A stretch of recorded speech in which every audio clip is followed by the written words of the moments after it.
ассалому алайкум, шунавандагони арҷманд.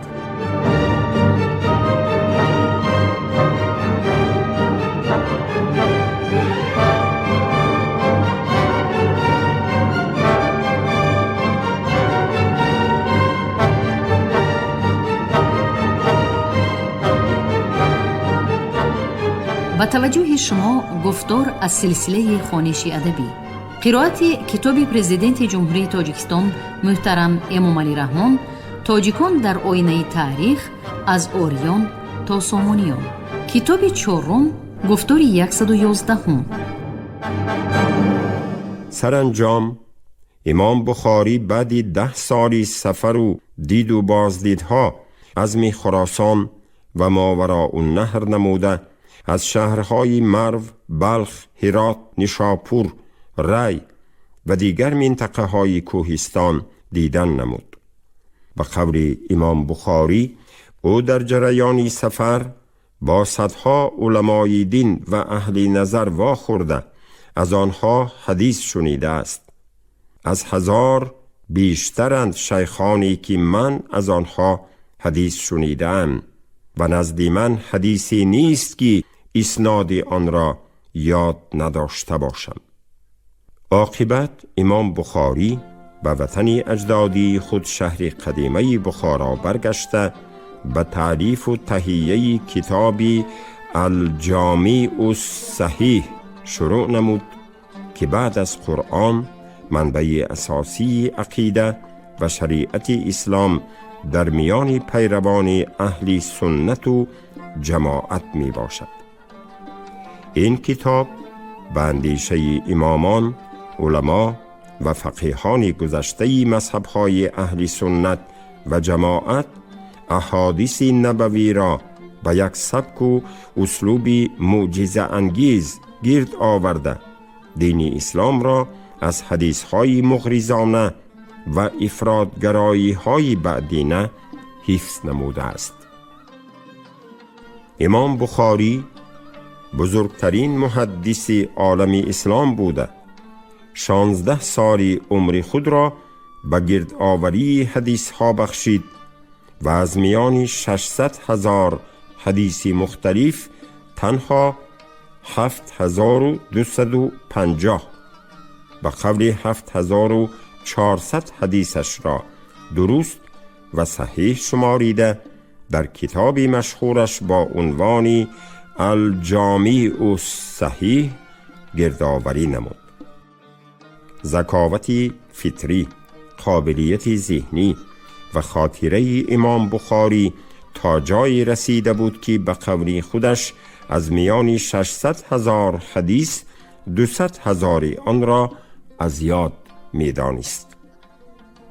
امام بخاری در کتاب الجامع الصحیح فقط همان حدیث های پیامبر خدا را داخل کرده است که از نظر خودش صحیح، دقیق، سندهایش باوری بخش، راویانش صادق و در پیروی دین اسلام استوار باشند.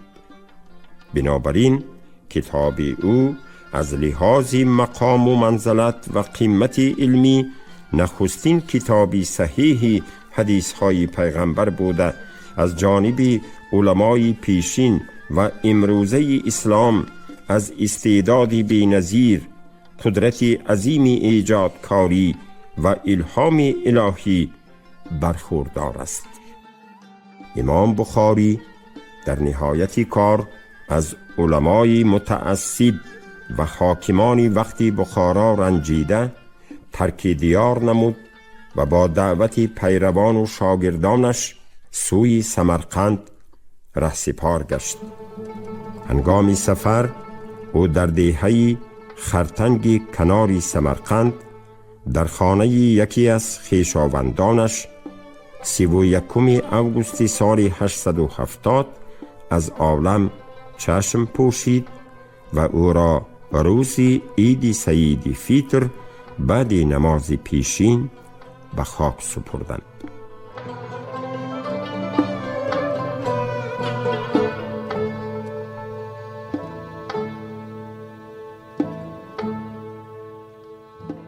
امام بخاری در برابر الجامع الصحیح باز چندین اثرهای پرقیمت از قبیل تاریخ الکبیر، تاریخ الاوسط، تاریخ الصغیر، کتاب الفواید و دیگر اثرها ایجاد کرده است که اکثری آنها تا زمان ما نرسیدند.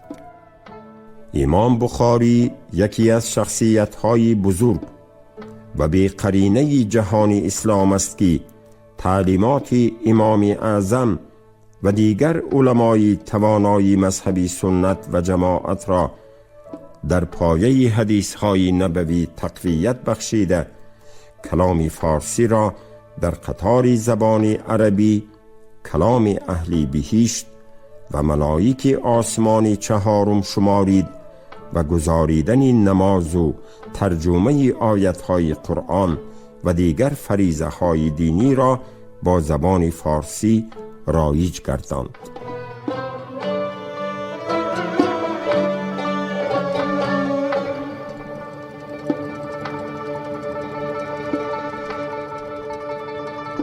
ابن مقفع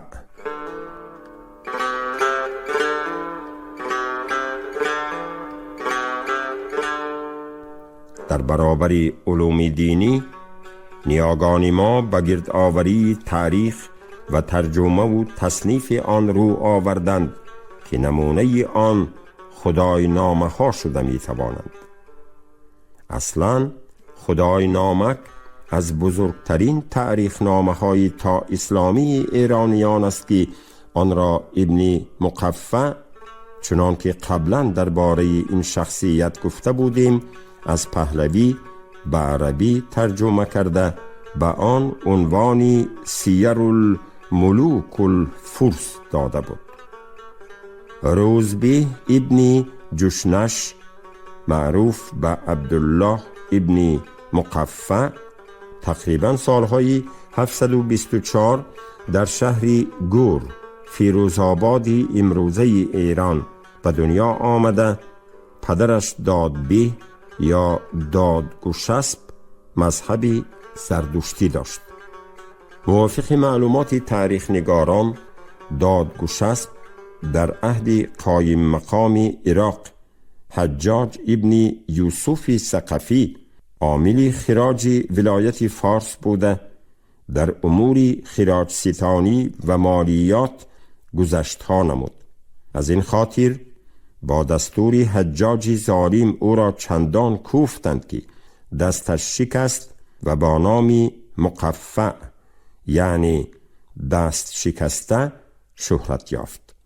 پسری او روزبه اول در ولایت فارس زیسته، در نزد پدری دانشمندش تصنیفات پهلوی و آیین زردشتی را آموخت.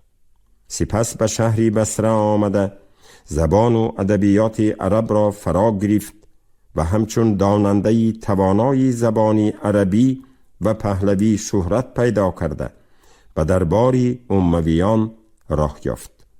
سال 750 او را به خاندان عباسیان پذیرفتند و در شهر بصره به خدمت عیسی ابن علی و برادری او سلیمان در آمده دین اسلام آورد. ابن مقفع از نمایندگانی برجسته طریقت شعوبیه بود که به پاس افتخارات فرهنگی و معنوی نیاگان و احیای دستاوردهای گذشته آنها آثار علمی و ادبی زیادی را از قبیل کلیله و دمنه، سیر الملوک الفرس، کتاب التاج، مصداقنامه، گاهنامه و غیره از پهلوی به عربی ترجمه کرد و به این وسیله عظمت و شکوه تاریخ و تمدن ایرانیان را ثابت نمود.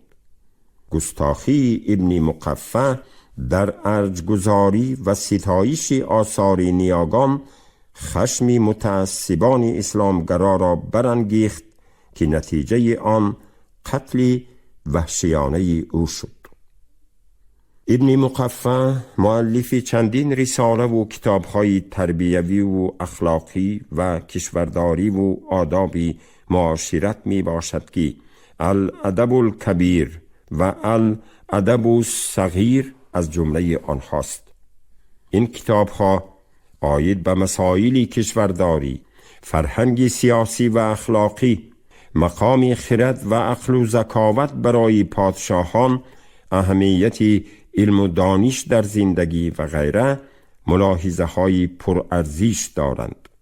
جوهری اساسی تعلیمات سیاسی او در کتابی دیگرش رسالت الصحابه بیان گردیده، دایر به عدالت پروری پیشوایان، تنظیم امور حربی، تربیه سربازان و حفظ مرز و بوم کشور اندیشه های جالب بیان شده است.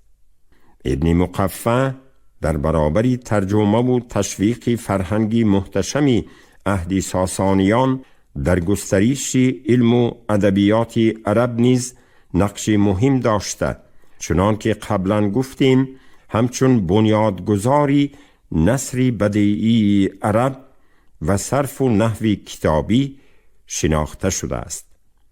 دیرتر عقیده و افکار فلسفی، تعلیمات اخلاقی و تلاش‌های فرهنگ دوستی و استقلال خواهی ابن مقفع از جانب ابو نصر فارابی، ابن مسکویح و ابو علی ابن سینا انکشاف یافته است.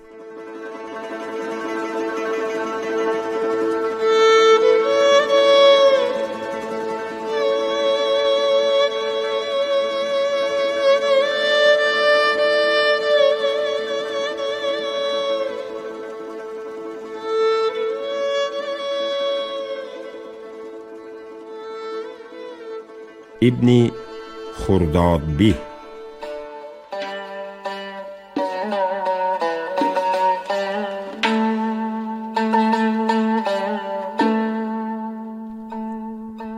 یکی از دانشمندان بزرگ جغرافیدان و سیاح ایرانی نسب عرب، ابوالقاسم عبیدالله ابن عبدالله مشهور با تخلص ابن خردادبی می باشد که تقریباً سال 820 تولید یافته، اصل نیاگانش از مردم ایران بوده است. ابن خردادبی از جمله سرآمدان ادبیات کسموگرافی عربی زبان به شمار رفته، در عهد خلیفه معتمد 870-892 نخستین شده گئوگرافیای عالم یونانی پتولمی را به عربی ترجمه کرده است. او سالهای 846-847 کتاب المسالک و الممالک، کتاب عاید بر راه‌ها و مملکت‌ها را با اسلوبی سفرنامه تألیف نموده، بعد در سالهای 885-886 آن را تکمیل داده است. ابن خردادبی در این اثرش عاید به سطح زمین، تاریخ مملکت‌های قدیم شرق از جمله ایران، روم، چین، فاصله راه‌های تجارتی و کاروانگذر، راه‌های بحری به سوی هندوستان معلومات داده است. و همچنین در دو کتاب دیگرش، کتاب الاخبار و کتاب الوزراء، درباره تاریخ خلق و قبیله های ایران، سرنوشت عبرت آموز پادشاهان، همچنین احوال و روزگاری بعضی شخصیت های دینی و سیاسی زمانش معلومات های نادر داده است. همچنین یکی از بنیادگذاران و پیشوایان برجسته طبی اکادمیای گندیشاپور ابن اسحاق 810-873 در گسترش علم طب، منطق، طبیعیات دهها اثرها ایجاد کرده است که برای پیشرفت علمی نیاگان ما خدمت بی سابقه کردند. تاریخ شهادت می دهد که هنگامی فراهم آمدن فرصت مناسب در عهد برمکیان و دیگر آیین دولتداری های ملی، طاهریان، صفاریان و سامانیان، مردم فارس و تاجیک در مجموع ایرانیان با احیای فرهنگ و تمدن، زبان ملی و دیگر عنصرهای دولتداری خود رو آورده توانستند که زیر تسلطی بر دوام عربها پایدار بمانند و وحدت و استقلالیت را به دست آورند.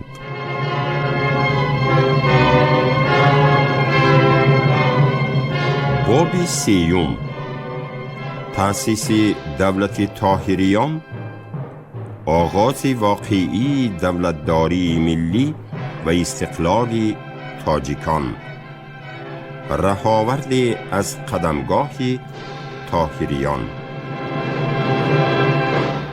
هواپیمای ما از فرودگاه دوشنبه به هوا خیسته سوی سلسله قطارکوه‌های حصار روانه گردید.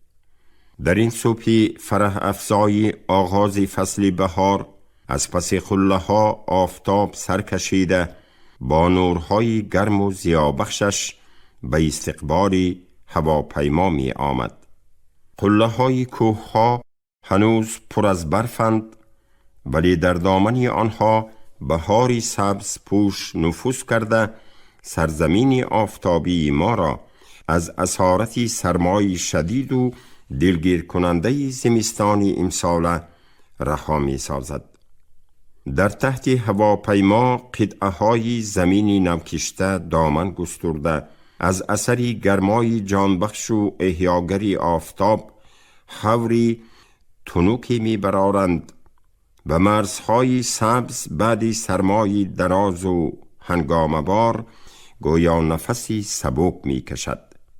ما از شفت آفتاب از بالای سلسله قطارکوه‌های پسی هم خوابیده با آغوش ابرها می شتابیم و دیاری عزیزمان تاجیکستان در پس پشته ابرها نهان می گردد. هیئت رسمی ما در این صبح گوارای بهار عزم سفر نموده اول به جمهوری خلقی دموکراتی الجزایر و سپس برای اشتراک در ملاقات سران دولت‌های اعضای سازمان کنفرانس اسلامی به جمهوری سنگال می روند. هواپیما از بالای پهنای ابرهای سفید موزونانه شنا می کند و من احساس می نمایم که این سفر برایم از یک جهت هم سفری کاری و هم سفری تاریخی خواهد شد. بابهای کتاب ناتمامم که اکنون به زمان طاهریان و پدید آیی و تشکل نخستین دولت‌های ملی تاجیکان در عهد خلیفه مأمون خلیفه هفتم خاندان عباسیان رسیده است، مرا باز به عمق تاریخ و تقدیر ناسازگار و عبرت آموزی چندین شخصیت‌های خاندانی برمکیان و سهلیان می‌برد. فاجعه‌های مدهش کشته شدن جعفر برمکی و خاندان برمکیان، همچنین برکنار ساختن فضل ابن سهل و هنگامه‌های اطراف خاندان سهلیان، برسه سیاست و لشکرداری وارد شدن طاهر ابن حسین، حیدر افشین و دیگر شخصیت‌های بزرگ، فداکاری و حسن تدبیر، وطنخواهی و حفظ هویت ملی و برد و باختی بر دوام آنها که از چندین تحقیقات علمی و تاریخ نامه ها خواندم بی اختیار به یادم می رسند. احساس می کنم که در پس دلیل های سرد و بیروح و سندهای خشک و خاری سالنامه نگاران تقدیر هزاران پیشوایان گذشته ما و مبارزه و جانبازی های فداییان وطن پرور نهفته است که برای در نهاد خلافت عباسیان پدید آوردن، احیا نمودن، رشد و نمو بخشیدن و به کمالات رساندن دولت و دولتداری باستانی نیاگان تاجیکان پشت به پشت زحمت کشیدند. اندیشه های گوارا و ناگوار و یادی تاریخی گذشته بی اختیار ساعتها طول می کشد و از پیشاروی ما بحر میان زمین، یکی از بزرگترین بحرهای سیاره، پدید می آید. این بحری آغشته و بخاری میغالود که تقریباً 2.5 میلیون کیلومتر مربع مساحت دارد، 3 قطعه بزرگی زمین، اروپا، آسیا و افریقا را با هم می پیوندد. بحر میان زمین واقعاً در میان 3 قطعه پهناوری زمین قرار داشته در طی 100 سالها مهمترین شاهراهی تجارتی خیلی کوتاه، نقلیات آبی ارزان و شبکه مساعدی رفت و آست. این بحر توسط گلوگاه گیبرالتر و اقیانوس بزرگ اتلانتیک راه می کشاید.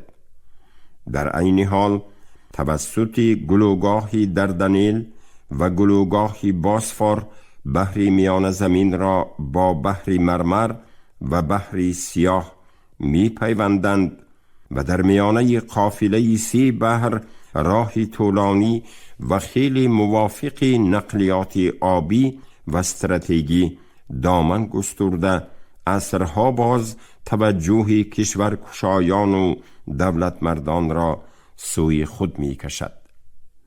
مطابق نگارش گیرادوت و دیگر مورخان عهد قدیم، نخستین نهر صنعی آبی را در جای کنونی نهر سوئیس، ماس دارای بزرگ، یکی از شاهنشاهان هخامنشیانی کنده است که به دودمان اجدادی ما نیز قرابت دارد و با همین راهی کشتیگردی را از طریق بحر میان زمین سوی بحر سرخ کشاده است.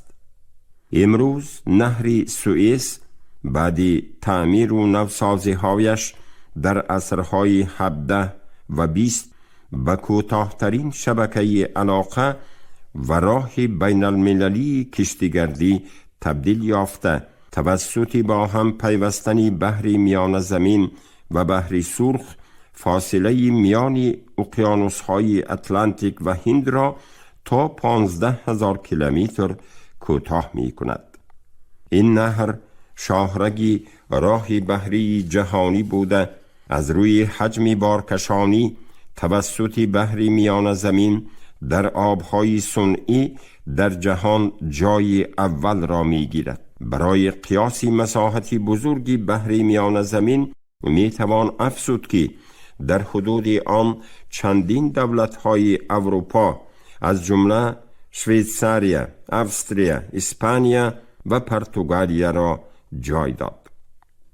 ولی تاریخ گواه است که بحر میان زمین با همه پهناوریش در طی قریب 3000 سال عرصه بزرگترین جنگ‌های بحری و راهی کشورکشایی‌های سیاستمداران و سرلشکران جهانی از قبیل کوروش کبیر، دارای بزرگ، خشیارشاه، اسکندری مقدونی، سلیوک، انتیاخ، خسروی انوشیروان، خسروی پرویز، پمپی، یولیت سیزر و دیگران بوده بارها از خون سربازان و رزماوران قدرتخواه گلگون شده است.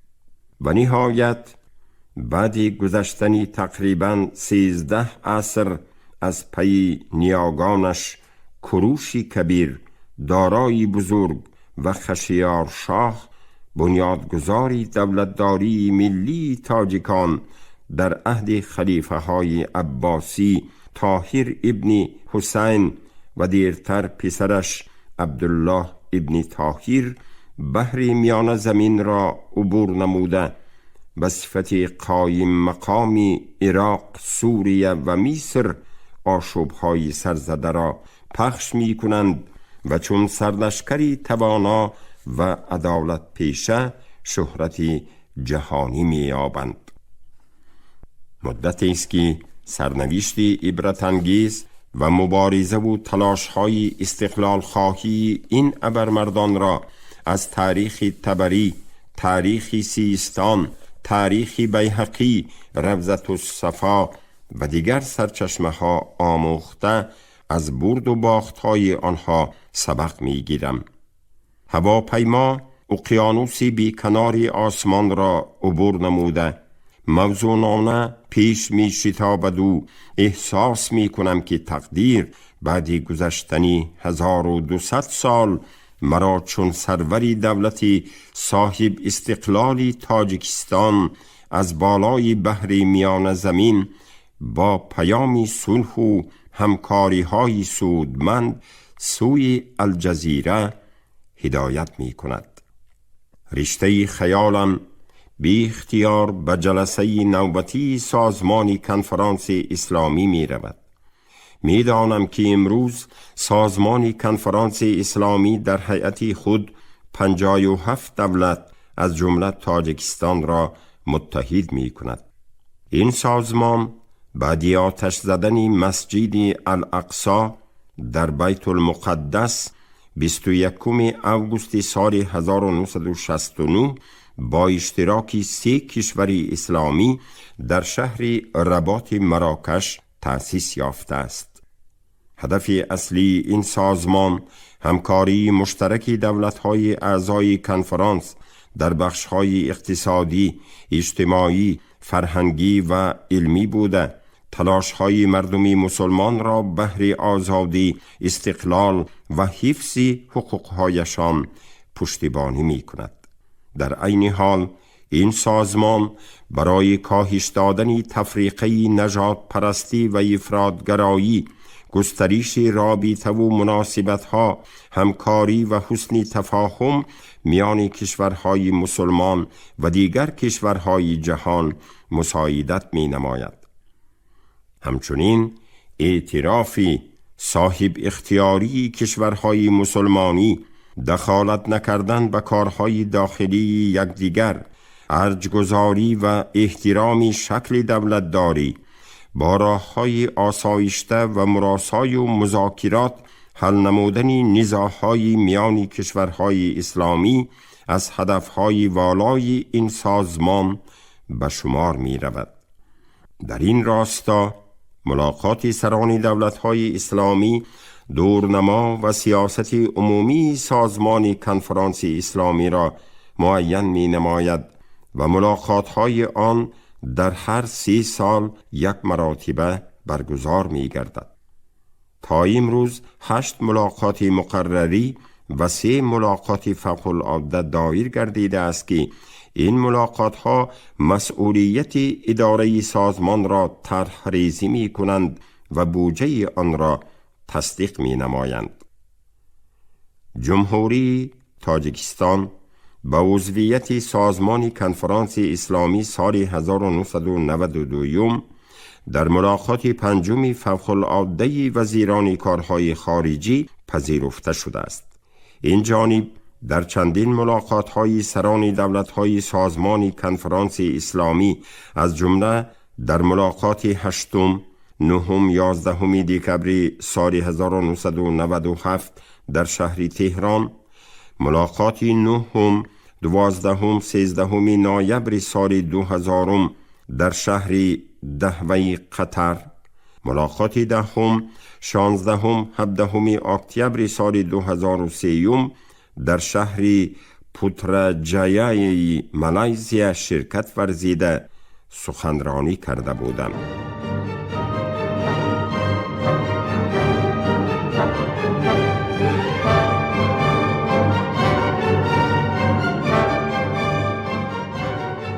شنوندگان گرامی، شما گفتار 111 رو از کتاب پرزیدنت جمهوری تاجیکستان محترم امامعلی رحمان تاجیکان در آینه تاریخ از اوریان تا سامانیان شنیدید. راوی علیزاده عبدالرشید خوجمقو، کارگردان شیرین نغزلی. پایان گفتار از سلسله خوانش ادبی.